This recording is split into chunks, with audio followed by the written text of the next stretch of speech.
You're listening to the Options Insider Radio Network.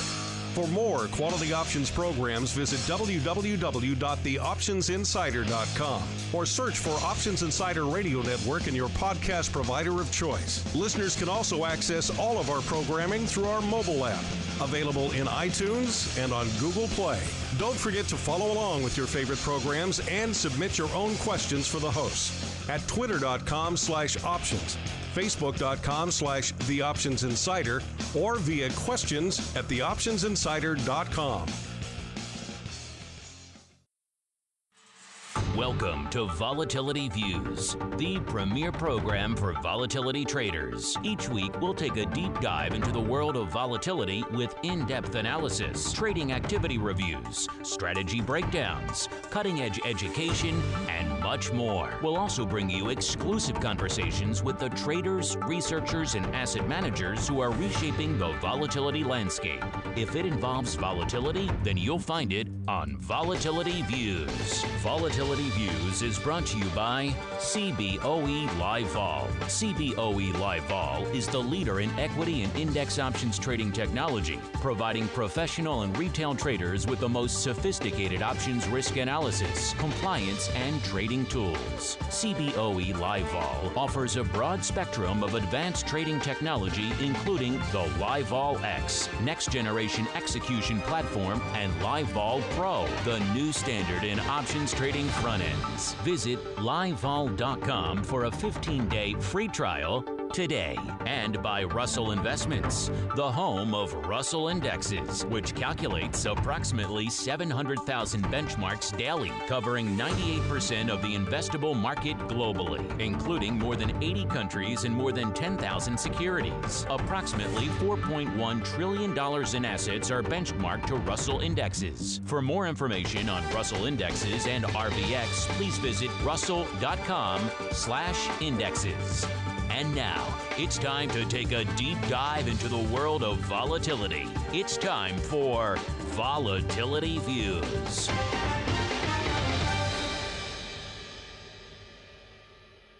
All right, everybody.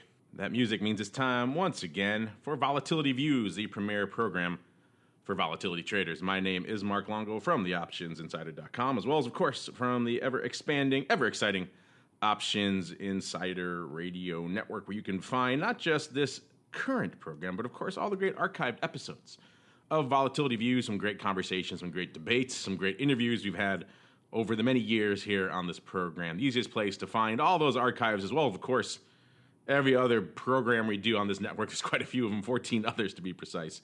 Well, the easiest place, of course, theoptionsinsider.com. It's all there for your listening and indeed reading pleasure.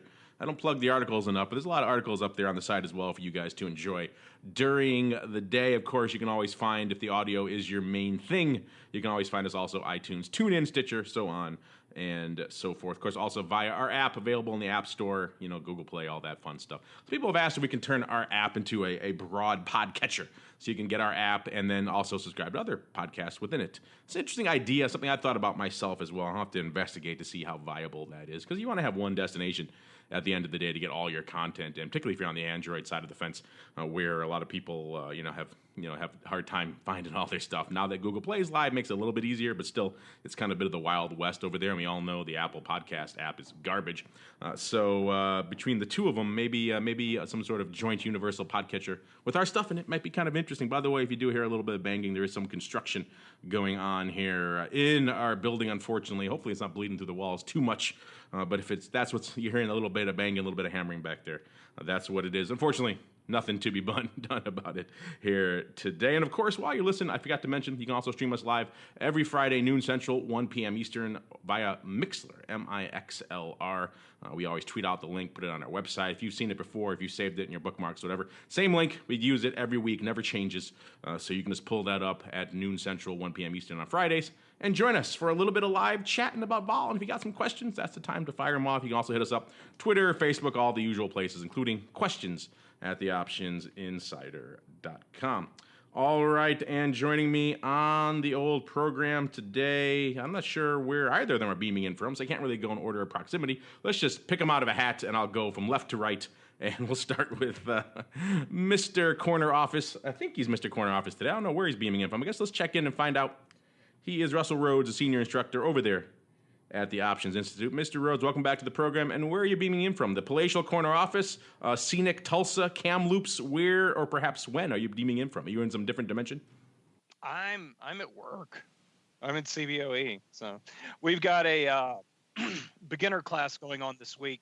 So I'm during the lunch break, they're eating and talking about the markets, and I'm talking about the markets with you guys. Next week, I think I'm actually going to be calling in from the live vol offices. Oh, out in San Fran, scenic San Fran? Yeah, I'm doing that Mark Sebastian did a few months ago. I'm visiting the 3 Bay Area option clubs, but I've got Friday free, and I'm going to go by and see the guys at live vol. Oh, that's great that you're out visiting those. It's nice that they extended to extend you an invite. I finally made the level of seniority that you were already at. That voice and that scratching in the background can only mean, listeners, we are also joined by the greasiest of meatballs, Mr. Mark Sebastian from OptionPit.com, as well as, of course, Carmen Line. Mr. Greasy Meatball, welcome back to the program, sir. Great to be here, Mark. It's a lovely day here at Carmen Line Capital / Option Pit. We're having a great day. All right, with the team assembled, let's dive right on into it. Time for the volatility review.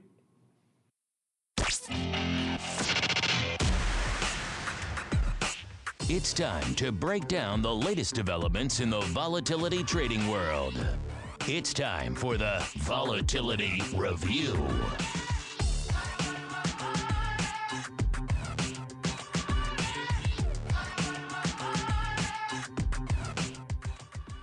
All right, everybody, welcome to the Volatility Review. Like the man said, this is the portion of the show where we break down the week that was, and indeed still is. From a vol and trading and analysis perspective, like I said, we're streaming and recording this live here Friday, noon p.m. Central. It is August 5th. For all of you playing along on the home game, to give you some sort of frame of reference for what we're dealing with here today. And right here in the middle of the session, we're seeing pretty much rally Palooza, all the major indices up pretty strong across the board. S&P up nearly a full percentage point. Dow similar, and NASDAQ a little bit over a full percentage point. And of course, VIX cash exhaling a little bit, off about a handle or so, down about 1140 or so right now as we are starting the show. We'll see where it ends up here. And of course, all of that upside, all that love, all that green on the screen, courtesy of our friends over there for the non-farms, where they blew it out the doors out yet again. This is the second month in a row where the non-farms surprised to the upside. Kind of an interesting scenario we now find ourselves in. Non-farms increasing by 255,000 jobs. That's dramatically higher than anyone expected. That's after they upwardly revised it for June for 292,000 jobs. So it is a weird scenario we find ourselves in now, where we were just talking a couple days ago about easing coming out of Britain. Many parts of the world heading towards that negative interest rate environment just to try to do anything to spark their economies into life, where meanwhile we're apparently chugging along here in the domestic U.S. scene. So it's a bit of an interesting balancing act that the Fed now has to do between obviously the domestic, which is their focus, but also the myriad macro and international factors that are going to weigh like an anchor on our economy. But of course, all of this has revised the will they, won't they, and a lot of interesting stuff on the horizon. Fed not seeming to be that relevant not that long ago. Now, perhaps all of a sudden, after 2 consecutive months of banner non-farms numbers, maybe that comes back into question yet again. So a lot of stuff for us to parse today on the old program. Let's start in the greasy realm. Mr. Meatball, obviously non-farms knocking it out of the park, so I'm sure that caught your eye a lot. But what else caught your eye today, as well as this week, from a volatility trading perspective?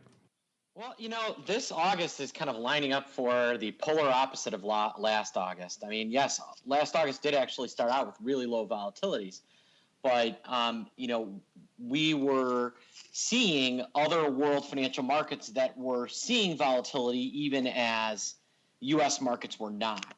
That is not the case right now. Things are really slow.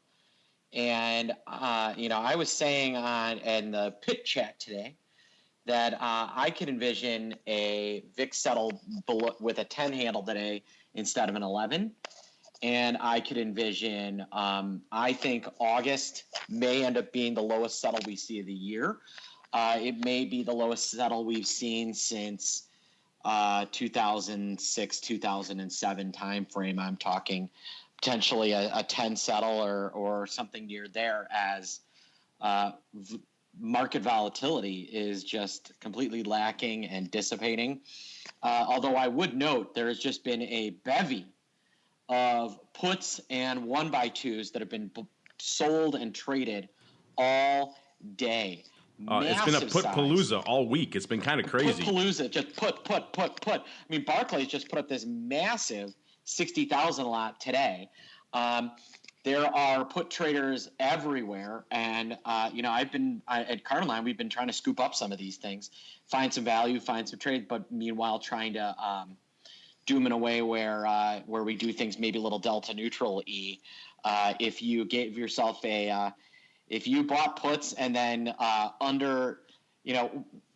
this is going to get into the weeds here a little bit. Maybe we wait on this, but when you buy a put with a 10 delta in anything, but especially VIX.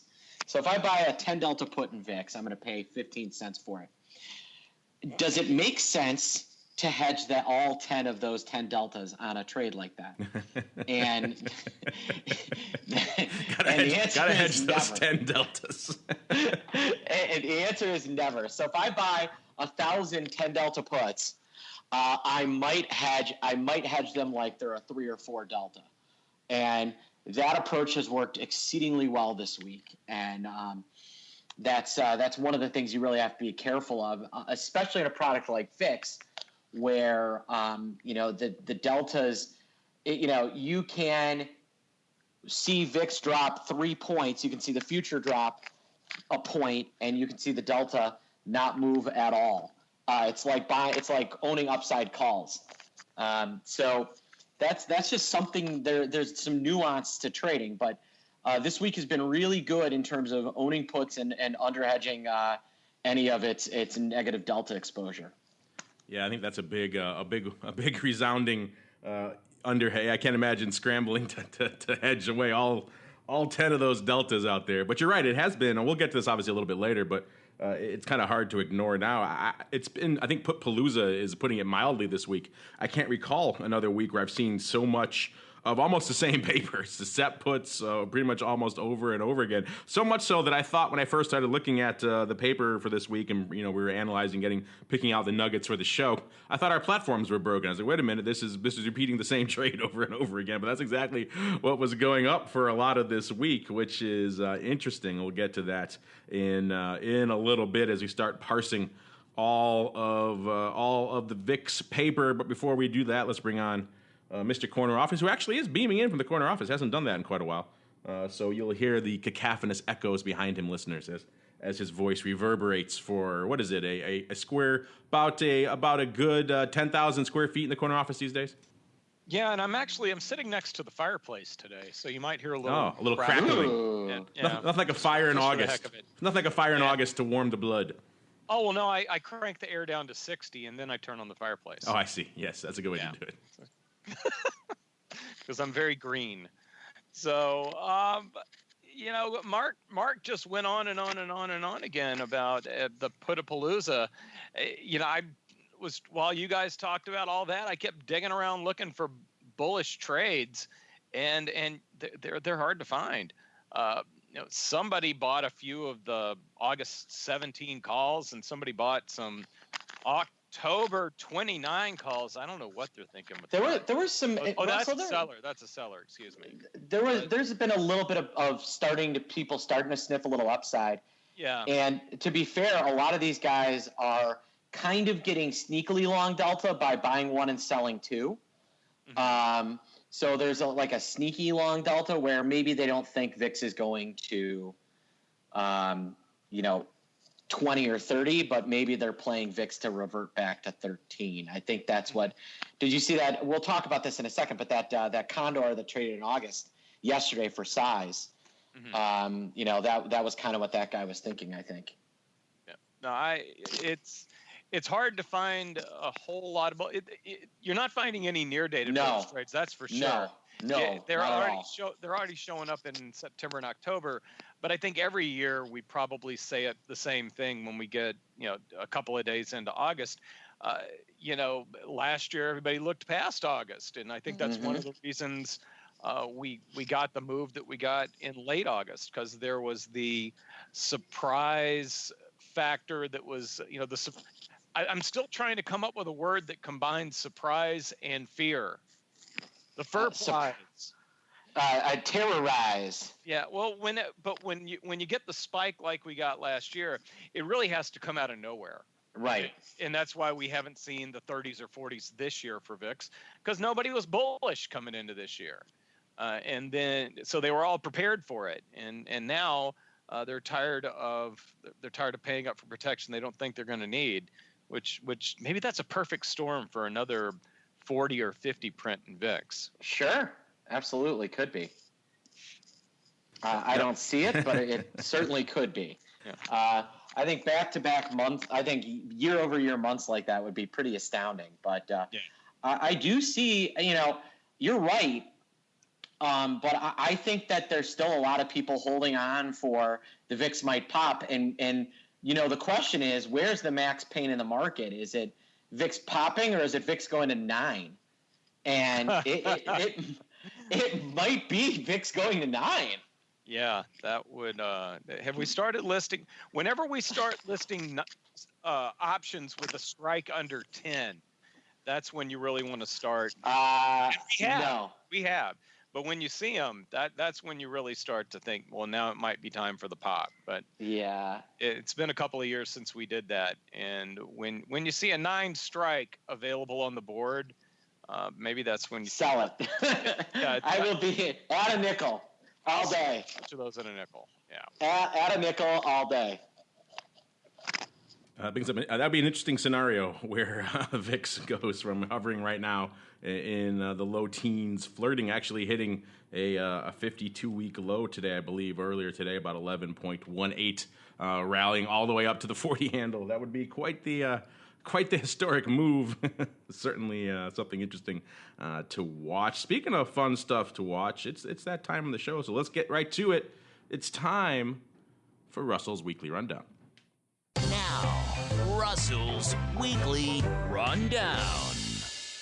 All right, listeners, the man said it. It's that time for us to dive into all things weekly VIX options with our friend over there in the corner office, raging fire and AC blazing over there in the corner office. Russell, we were talking, and we'll get to it obviously in a little bit, to kind of just to put Palooza that's been going on, mostly in the SEP and a little bit of the regular AUG. Have you been seeing similar paper in the weeklies, or what's been catching your eye out there in weekly land? Yes. That's the guy from 300 that betrays the Spartans. Do you want it all? Yes, I want it all. I want a uniform too. There's a lot of quotes I hear coming from 300. I don't hear that one very often. Well, it's in the circulation right now. I can think some other movies where people loudly scream yes, yes, yes. 300 isn't it? Okay.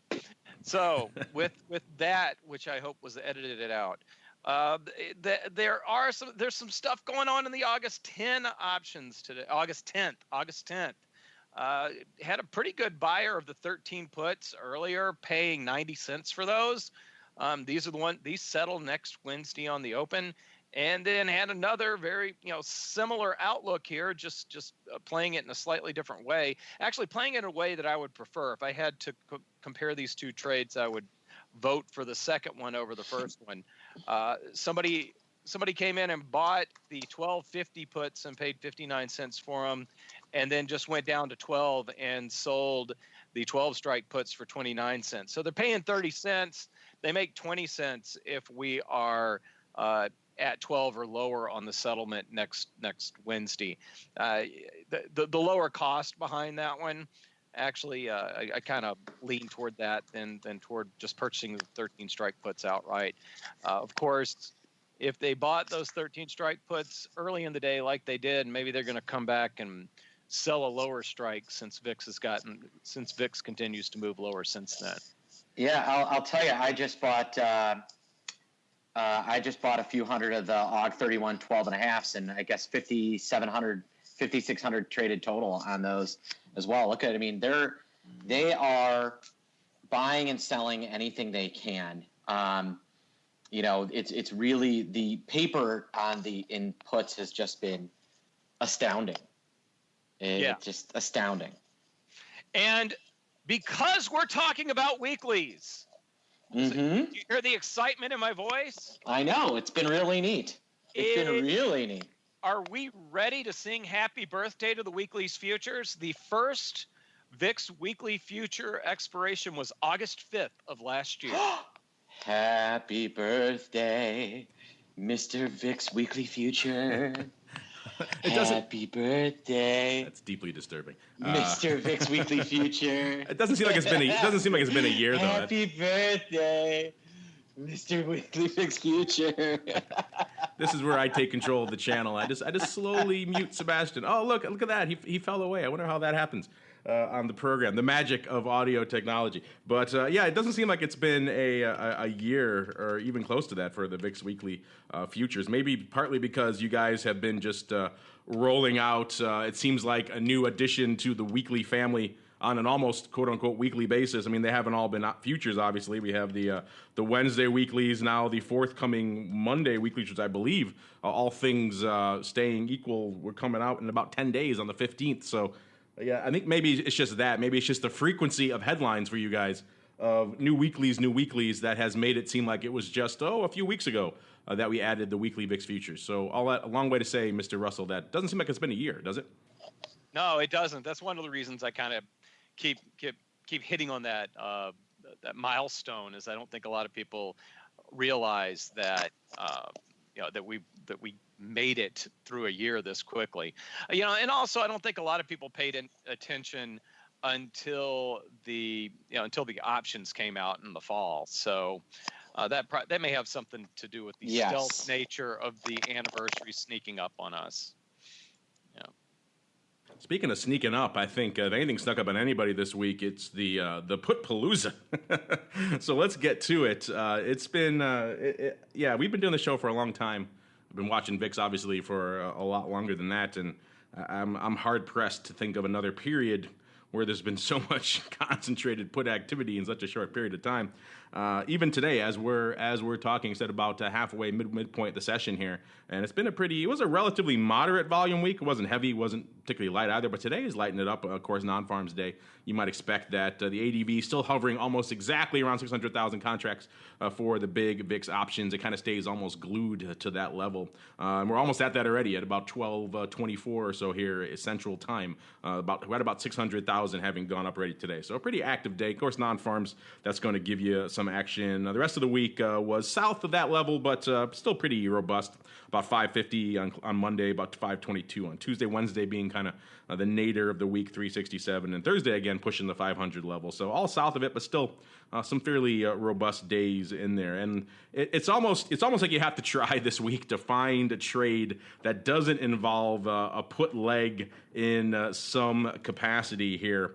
So let's dive right on into all the fun here. Like today, Sebastian was talking about puts going up today, and pretty much you pick the day and you pick your combo of either the SEP 14 puts or the SEP 14-13 spread, put spread, or maybe the SEP AUG 14 spread / sometimes hitting both, a bit of a time strangle, I guess you can call it, sometimes a roll. It's kind of some combo of those three strikes was pretty much the lion's share of the activity. We saw kind of that going up again today, 30,000 of the SEP 14 puts going up for 90 cents. Paper just blasting those out, and there's been more of those going up. We also saw the the AUG 14 puts, so that SEP AUG again going up a little bit, going up for $1.66. Also saw again in almost another 20,000 of those SEP 13 puts, about 17,000 in this chunk going up for about 48 cents. So they've just been going after all of those strikes in a variety of capacities, in a variety of ways. It really has been fascinating to watch. Again, you have to dig a little bit, but you can find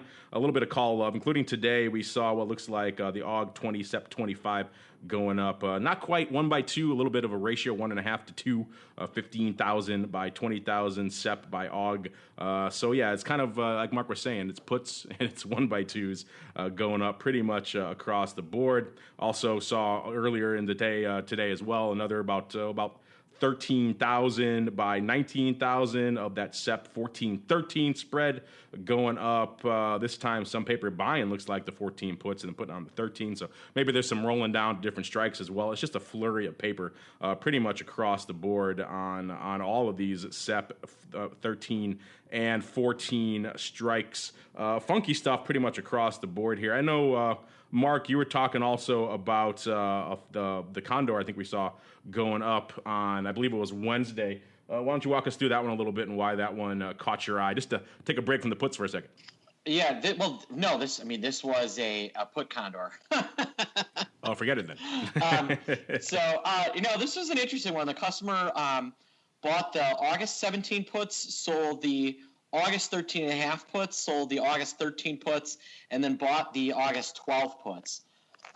Paid, when he initially did it, he quoted it like we quoted a 242 double, traded 249 5,000 times. Then he came back and tried to buy like another 5,000 for 51, and I think he paid all the way up to 52 to get it done. This was a case of, I think, bad execution where I think the guy ended up paying on 10,000 to net price of 250 and a half or 251. And if he just shown his whole hand and said, hey, I've got 10,000 to do 250, and that's it, he would have gotten done in one clip. So, but then he did that tied up to futures. And if you look at the trade without the futures, it's a loser. But if you add the futures in, then it ends up being a pretty decent trade. Can you want to, what you just said as far as coming back for the second round on that one and not getting as good of a price, I think that's a good thing to share with individuals that don't really have any floor experience, that, when you take the other side of what you think is a block trade, one of the reasons you'll stand up at a certain price is because you don't think there's more behind it that you're going to have to hedge. Right. And when that happens, when somebody does what you just talked about, for lack of a better way to put it, you make the market makers mad. And yes. The other thing is they back off, because if you did it to them twice, who's to say you're not going to do it 3 times or 4 times? Right. So like I did some size at 249, and I did 40% of my size at 251 because, one, it wasn't, for an extra couple of cents, it's not worth it to risk being completely run over. So if the guy had stepped in and said, hey, I'm 2 half bid, I've got 10,000 to go, and that's my trade, he would have gotten done. Instead, he ended up, for those of you, if you're thinking a half a cent on an average price, who cares? Well, on 10,000 contracts, that's a lot of money. That's how much you paid the broker to execute the trade. So the guy basically paid brokerage commission twice to do a trade that is now currently losing based on my best calculation, because he traded on a 16 delta at versus 1360 stock. So he paid So folks at home, you can do the math here.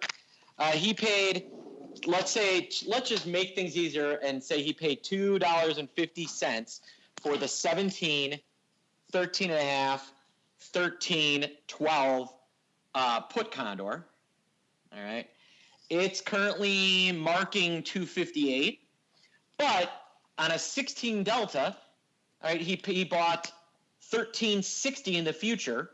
That's currently trading 1280.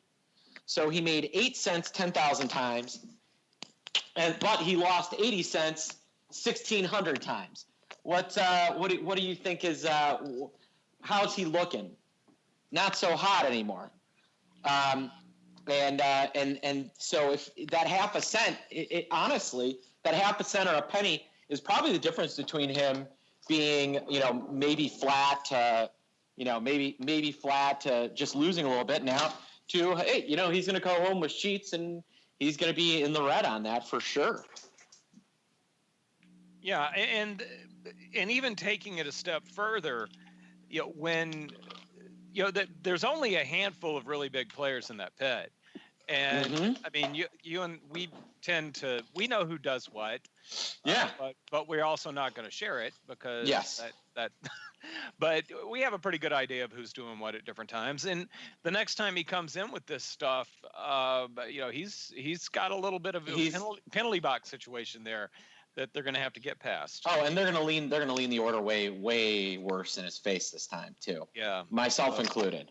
And so we're all in this together. And my guess is it's the broker's fault, not the customer. I was just going to say that a good broker should explain that to the customer at the very least. My guess is the broker thought he was too cool for school or too smart or was trying to do something.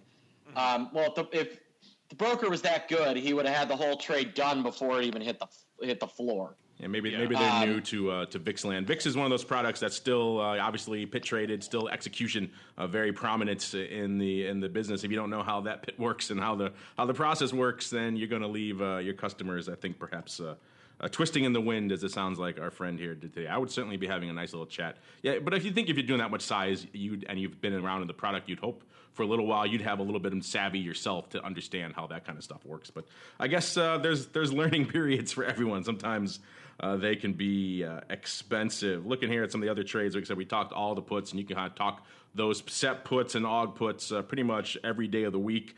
Pulling out some of the few calls, we mentioned the 1x2s. There was a SEP 1721, that our old friend, the short 1x2 going up on Tuesday, doing that almost 10 by 20, about 9,300 by 18,600. Again, the paper selling one, buying two. So that's been a trade of note there as well. We also saw AUG verticals going up a little bit as well. Again, looks like paper selling one of the AUG 17s and then buying two of the AUG 21. So yeah, if there was any frame of reference, any narrative for the week, it was put Palooza, followed maybe a distant second by call 1x2s out there. Just a very interesting week across the board. Looking at what was lighting it up here all week from an overall net hot strikes perspective, not surprisingly, puts a clawing their way up the list, including the SEP 14s getting up there. But starting off at number one, it's still the calls. It's still the AUG 18s with about 216,000 open on that strike, followed by the AUG 21s, a little more reasonable than the AUG 30s, 197,000. And then the SEP 14 puts clawing their way up almost to the number two and the number three spot, about 190,000 of those bad boys open. Followed, of course, by their brethren, their cohort, their partner in crime, the AUG 14 puts. You can't say one without saying the other, pretty much. Almost about exact same numbers, about 189,000 open there as well. Then back to the calls. Number 5, AUG 22s, 175,000, followed by the AUG 30s. The ever optimistic, that 30 strike, manages to it just maintains some fascination. It's like the 40 puts out there in WTI. And these magical, mystical round levels just attract people in the 30s for whatever reason. Even though we're far, far removed from that strike now, the 30s continue to captivate the imagination with 170,000 open for the number 6 spot. Number 7, the AUG 20s, 157,000, followed by some more puts. Our other friends, the other thing you have to say when you say SEP 14 puts is often followed by SEP 13 puts with 157,000 open over there. And then the SEP 30 calls. Again, that 30 strike, just all over the place. About nearly 150,000, about 149,000 open there. And number 10, the a little bit more reasonable, by comparison at least, AUG 24s with 142,000 contracts open total. About 6.7 million, about 4.4 on the calls, and about 2.25 million on the puts. We'll see how this put Palooza continues into next week. We'll see how those numbers rejigger themselves. Speaking of numbers, and since Russell, you're beaming in from the SIBO, it's a good time to mention this stuff. Of course, everyone's putting out their numbers for the month of July. It wasn't a good month for the options business overall. Volume pretty much down across the board pretty aggressively. If you look at the numbers from OCC, it was not the best month. Of course, a little bit shorter month than last year, too, so that has something to do with it as well. But if you look at the numbers over there in your neck of the woods, Mr. Rhodes, corner office territory, looking pretty good over there in the SIBO. Equity options of ADV up 13%. from just June of this year, and of course SPX volume, which is of course one of the flagships over there, up 7% from July of last year. Again, most of the comparisons we see are year over year, so most things were down compared to last July, which is surprising when you think about it, because it wasn't like July was a quiet month, a non-volatile month, and yet it's kind of hard, I guess, at the end of the day to counteract that seasonality of volatility and indeed of the market. In July, people go away. They don't want to trade. They take their ball and go home, and that's hard to counteract, even with big things like FOMC and Brexit on the table. And then, of course, SPX extended hours, which is kind of interesting. They had a decent ADV of about 2,300 contracts. That's up from quite a bit from last year when they really weren't a big player at all. So substantially up from last year. And getting back to VIX, the VIX futures open interest new record out there, 525,000 contracts for open interest. That beats the previous record that was set beginning of June with about a little over 500,000. So as I've said before, Mr. Rhodes, good time to be in the volatility and index business. And do you have any? I think you have some extra thoughts you wanted to share going back on the VIX options. If you do, sir, have at it. Well, the futures, what you said, the VIX options, when I was getting ready to say something about the VIX futures. The VIX futures continue to benefit from the popularity of the ETPs.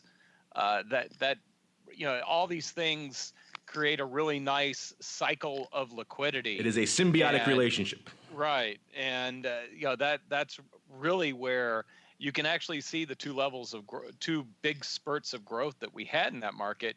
One was when we started trading the options, and the other one was when people that we work with started trading the exchange traded notes and exchange traded funds. And just, as bad mouthed as they get, people are still getting involved in those, and the assets continue to grow for those. And with all of that going on, that increases the liquidity and increases the open interest in the VIX futures market. Since we're talking vol, and it is winding down, but it still is earnings season. I know there have been still a few big names coming out this past week. We saw Activision coming out yesterday after the close, and looks like underwhelming their straddle overall. But the big name this week that kind of was a resounding meh, as we like to say here on the network, after pricing in some decent juice, was good old Tesla. Surprise, surprise, Tesla was juicy. Who would have thunk it? A name that is pretty much half hyperbole on any given day. Even the fanatics of Tesla, I think, will admit that.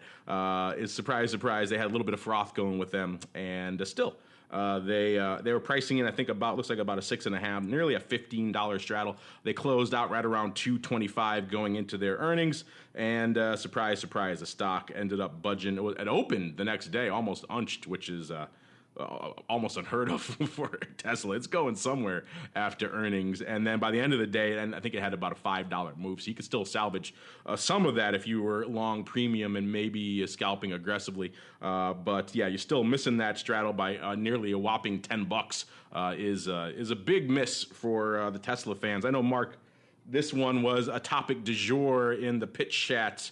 Did this take your pitch chatters by surprise? Tesla underwhelming so aggressively? Talk about a total straddle fail. I mean, just an utter failure of straddling. Welcome to, I mean, that straddle was about $15. It's worth about $3 now, at last I checked.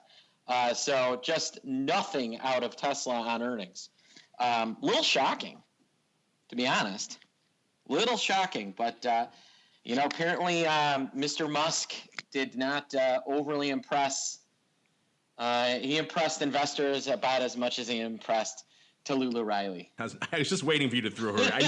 I knew somewhere in the mix you were going to throw her in. If you're confused by that reference, listeners, go check out Mark's other program on the network, The Business Show, where I promise he beams in with much higher quality equipment. So don't worry, you can hear him there.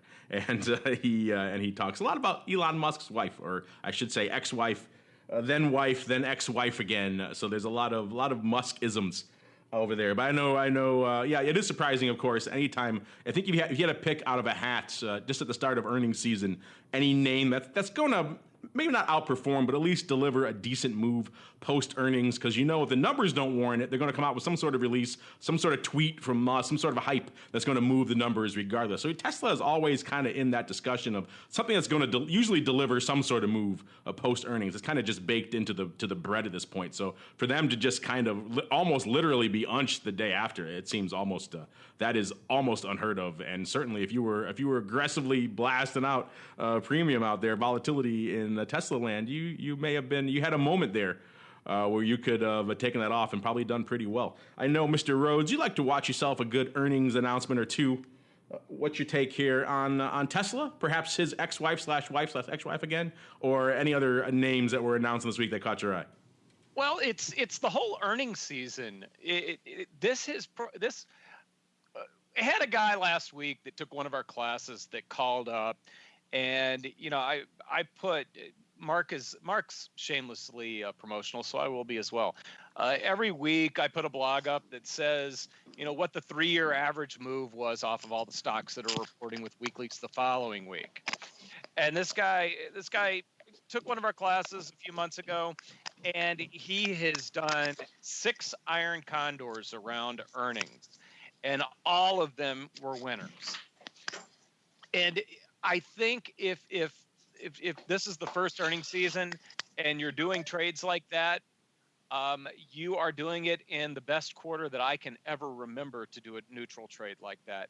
We just haven't had many, if any, outlier moves around earnings this time around. None in names that I even pay a half attention to. So, I'm not saying that we should have seen, Tesla unchanged the day after they reported earnings coming, but this has really been a very tame. I don't know if there's so much macro stuff that people have taken their eye off of individual companies. If we're kind of in a phase where nobody's sure if the economy is going to grow or not. The numbers seem to be mixed at times, and everybody's kind of on the sidelines. Maybe people are on the sidelines until we get the election behind us. But the non-reaction out of Tesla makes me think that, maybe the stock's transitioning from being hype to we got to give them just a little bit of time to actually deliver on the new models or something like that. So you're saying they're going to become a quiet, dividend-paying, slow capital appreciation, high-yield name pretty soon? That's what's happening in Tesla? They are the Microsoft. I would say they're about to become the Microsoft. They're a little early in their history, I think, for that grand transition. But you mentioned earnings vol. I know, Mark, you guys at Option Pit have a bunch of webinars and things about trading volatility around earnings and things. Do you guys offer that over there in the realm of the Institute as well, Mr. Rhodes, or is it all pretty much broad index volatility for the most part? I mean, we definitely look at earnings. I mean, for one, what we really found, Russell, was the ones where the earnings vol was really hyped up, nothing happened. And then in names like Apple and Facebook, where they really kind of dumped volatility into earnings, they absolutely outperformed. So Apple, for instance, they came in just absolutely crushing vol. It got no bid on into its earnings, and then absolutely torched them. And we're seeing some follow through that, and some overwriters getting their lunch handed to them. So I think the one thing to look for, one of the things I'm starting to look for, is in names where people are excessively overwriting into earnings, what does the stock tend to do? And that might be an interesting little study piece for me in the near future. Well, my academic advanced research project is all about that. So I'm going to have something huge within the next couple of months talking about what indicates a company might be getting ready to make a big move in one direction or another. And it actually has to do with the flow of news from the company in the quarter leading up to the announcement. And I'm going to leave it at that. But Mark Longo was asking, do we talk about earnings vol here because we spend so much time talking about broad market vol in the form of VIX because I work at CBOE and that's where VIX trades.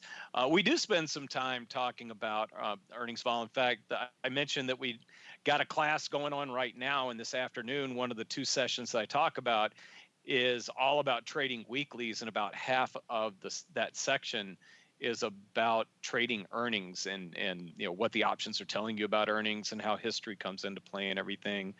But we're also doing this fall we're going to do 5 classes, one of which you guys are going to be involved in, where we focus on different topics.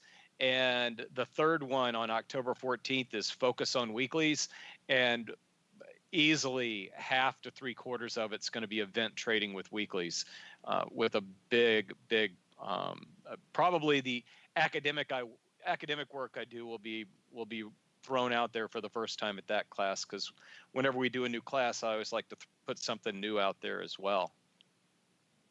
Yeah, I would think that earnings season would give you guys almost an annuity, a renewable resource. You guys can go back to that trading options around earnings / trading volatility around earnings very frequently, and people would be lining up to do that, because that is so much in the mindset, particularly of the active retail out there. We see so much interest in that. We see so many questions around straddles and volatility every quarter that you guys could certainly, I'm sure, mine that pretty aggressively. Speaking of mining, let's switch gears really quickly here into the commodity realm. It's been interesting to watch. We've been talking a lot about crude and indeed the shiny stuff, volatility out there of late. I'm pulling up crude right now as we're speaking.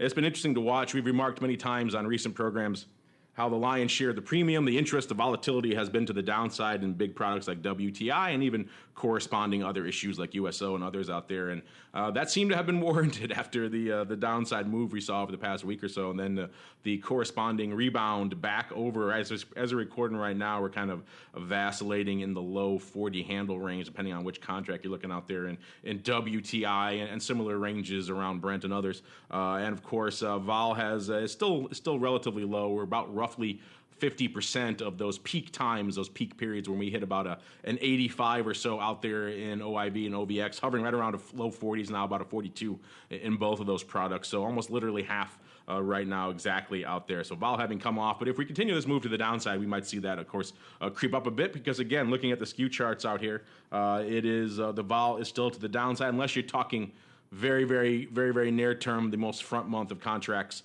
in which case the calls have a bit of juice there too. Hard to talk volatility in the front months.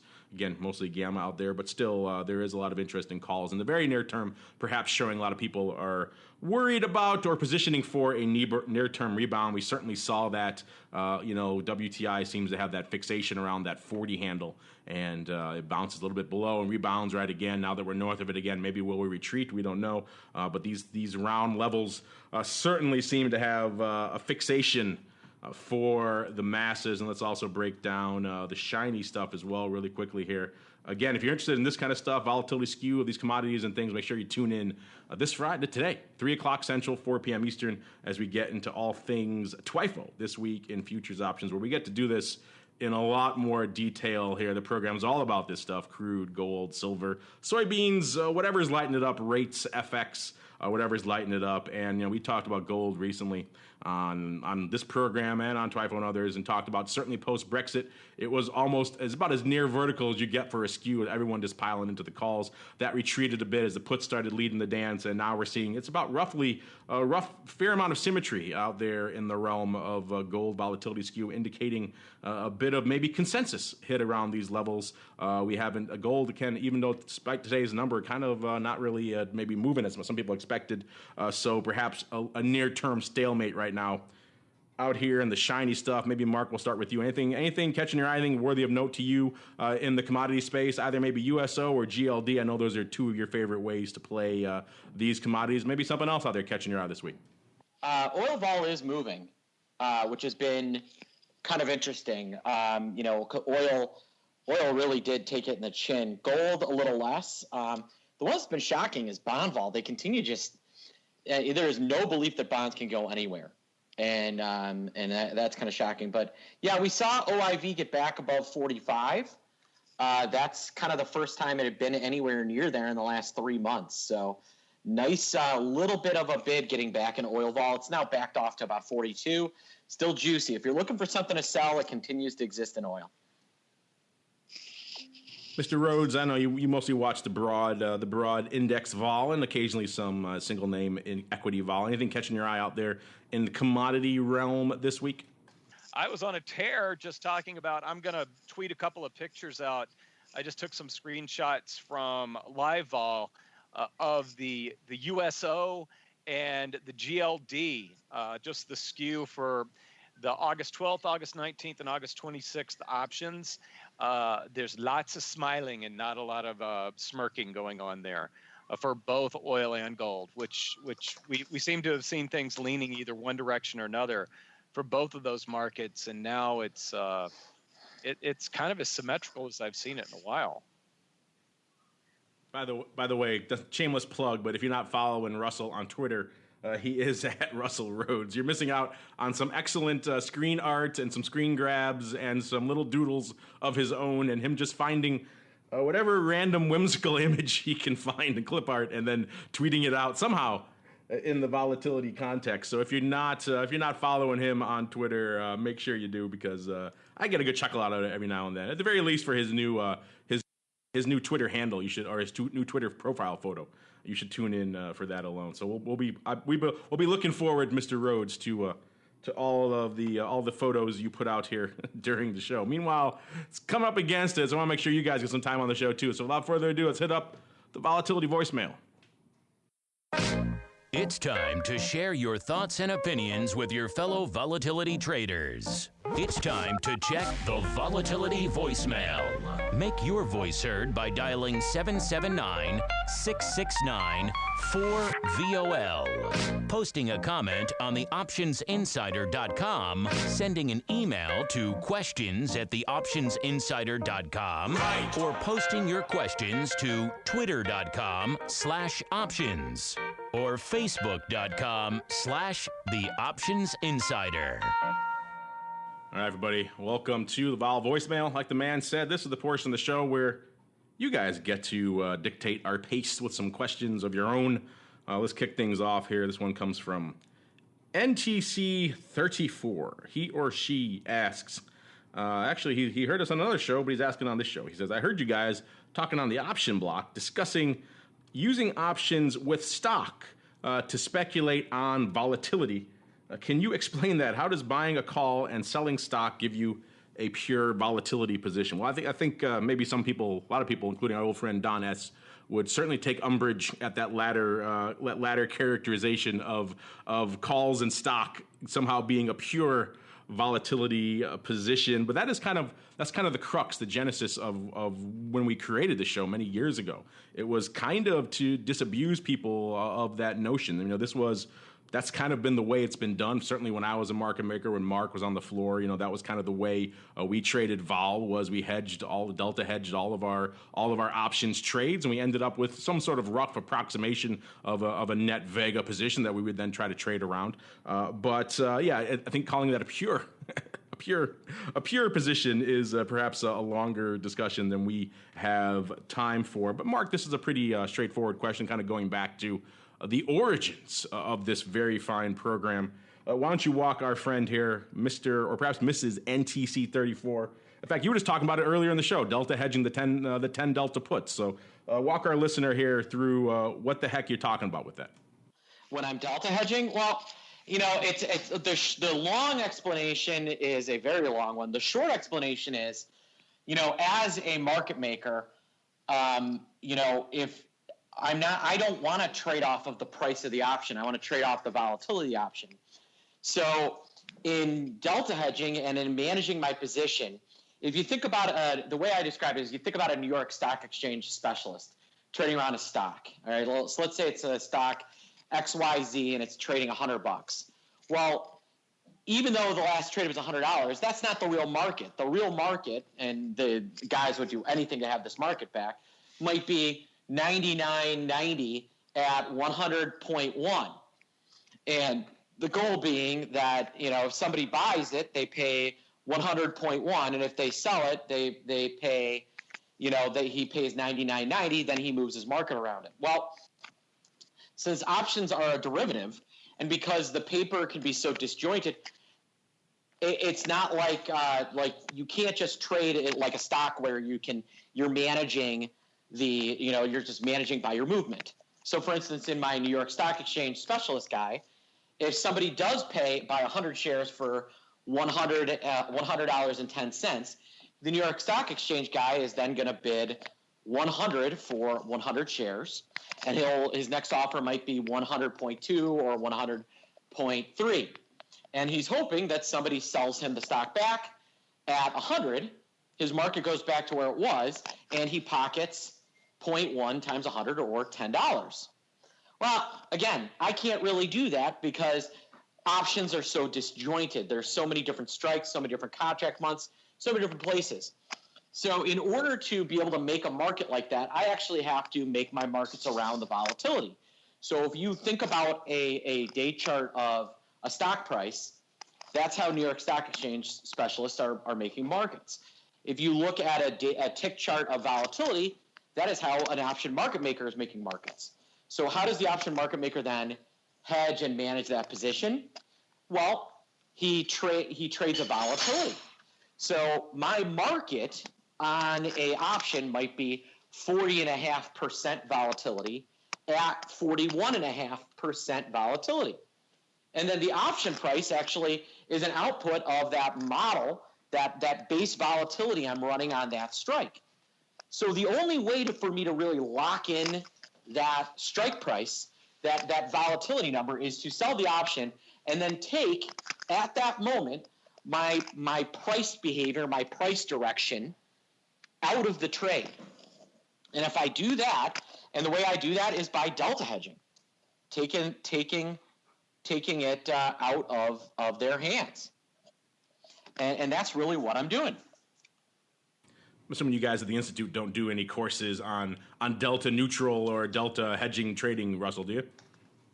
Well, we actually had an institutional class last week, and one of the sections was all about delta neutral trading. If anything, just to give off-the-floor institutions an idea of what's going on the other side of the trades.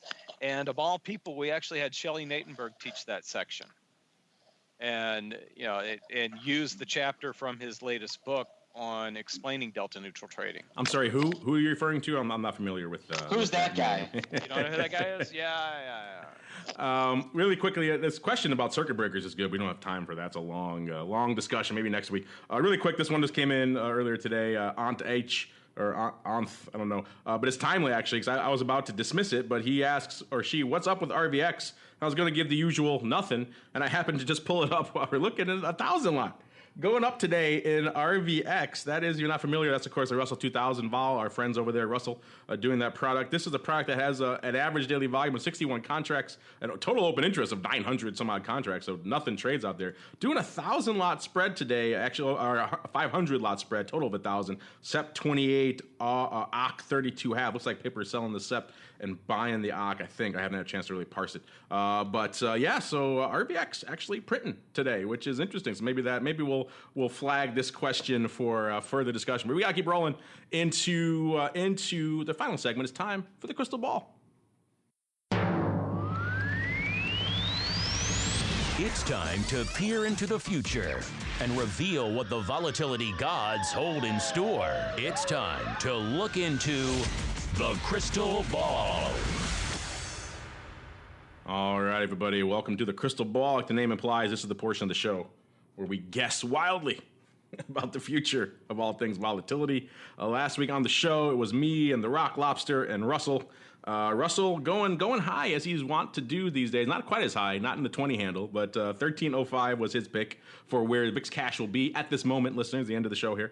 Rock Lobster is kind of splitting the difference. He was going about 1240, though he did try to hedge his bet, saying it might flirt with the 11 handle ever briefly and get back into the 12. But, you can't add those caveats. You got to have your number, and that's it. And so that leaves me as the winner with my 1175 as we're recording, finishing up the show here, right about at 1140.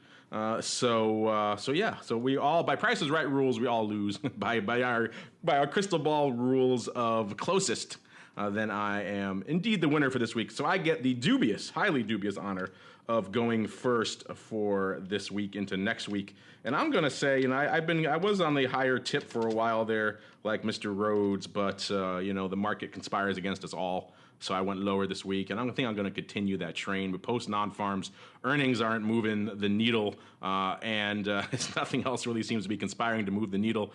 We've seen some numbers today aside. The S&P really hasn't moved 0.5% up or down in either direction in close to a couple of weeks, which is the longest streak I think since back in a couple of years now. So it's not exactly like we're getting a ton of movement out there to merit a lot of vol either, and certainly.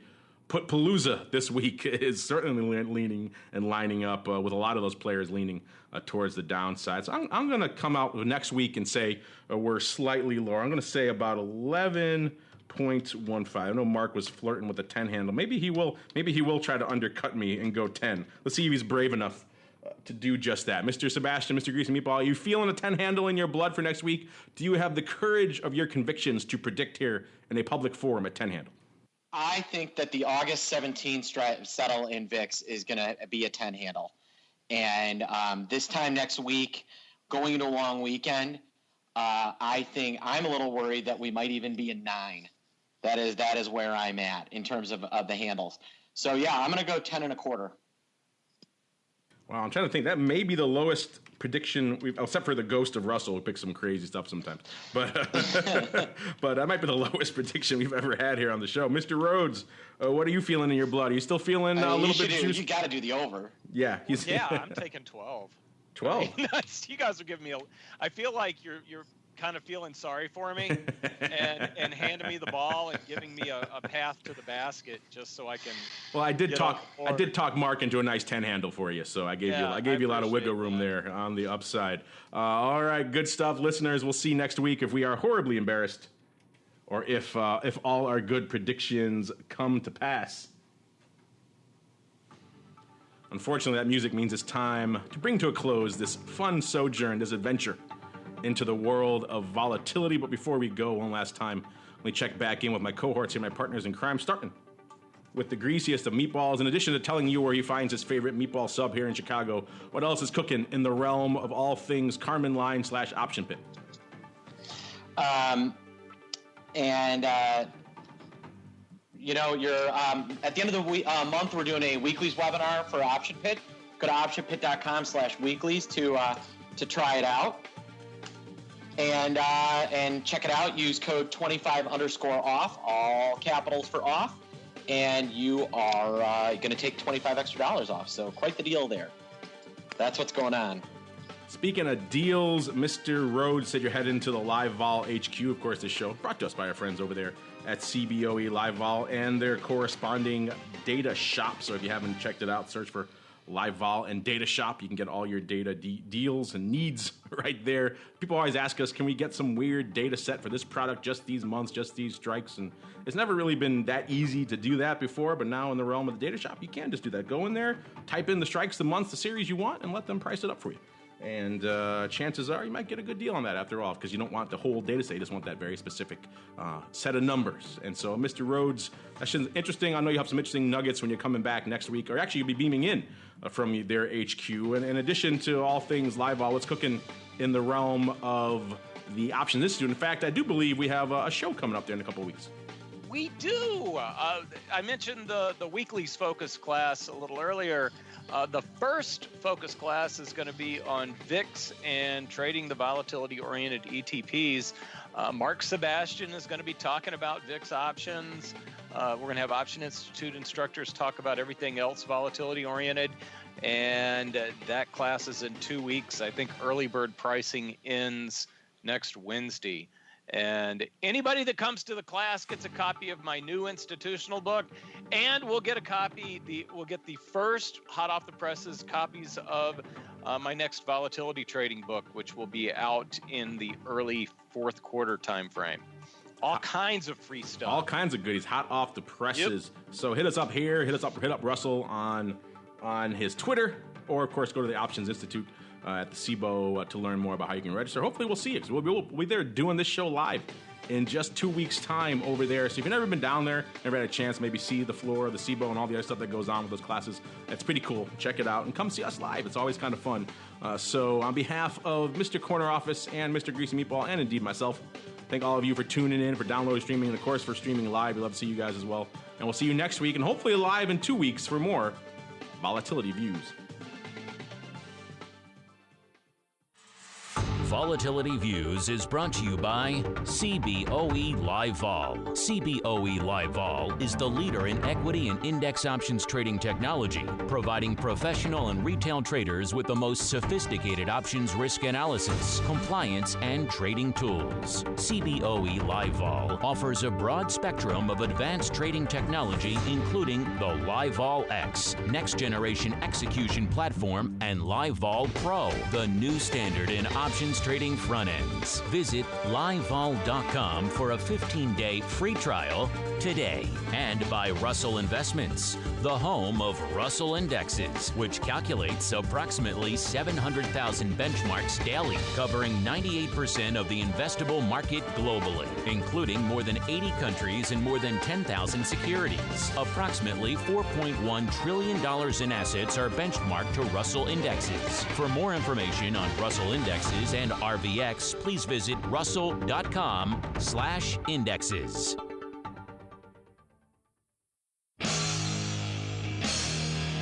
The preceding program was a production of the Options Insider Radio Network. For more quality options programs, visit www.theoptionsinsider.com or search for Options Insider Radio Network in your podcast provider of choice. Listeners can also access all of our programming through our mobile app, available in iTunes and on Google Play. Don't forget to follow along with your favorite programs and submit your own questions for the hosts at twitter.com/options, facebook.com/The Options Insider, or via questions at theoptionsinsider.com.